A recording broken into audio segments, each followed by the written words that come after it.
Taranja jujutsu breziliana mandalo eto amintsika ny manam-pahaizana Réunion izay hitondra fampifanana ho an'ny mpiatroka malagasy ho an'ny kliba malagasy ny checkmate moa no andray azy ity ary izara ny traikefany eto Madagasikara amin'izany jujutsu breziliana izany ity Réunion tonga eto amintsika ity.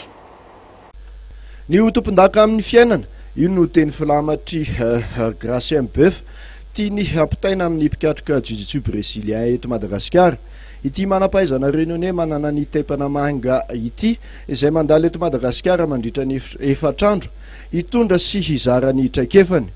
Noho ny fiara-miasa sy fifandraisan'ny klub malagasy checkmate tarihan'ny filohany Lazara Andriamifidimanana sy ny tompon'andraikitra ara-teknika Faly Gordinho moa no nahatonga ny Gracien Boeuf ho tonga eto amintsika. Io mpanabetsaka amin'ny fampiarana ny teknika manokana amin'ity taranja jujutsu brésilien ity ny fifananam-panaovina etsy amin'ny dojo Pacom Korondrano. Marihana fa na dia vao 420 taona monja ary ity manam-pahaizana Réunion ity dia efa maro ny traikefa hitany raha tsy teny ankoatran'ny fiatrehan'ny fifananana maro tany Eropa.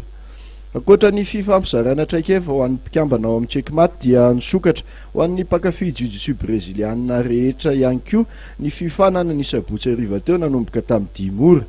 Teo ihany koa ny fanolorana kimono ho an'ny mpikambana ao amin'ny klubany checkmate.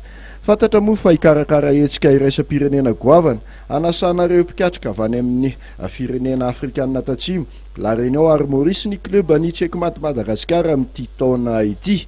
Tanjon'ireo amin'izany ny ampiroborobo hatrany ny taranja aiady eto Madagasikara.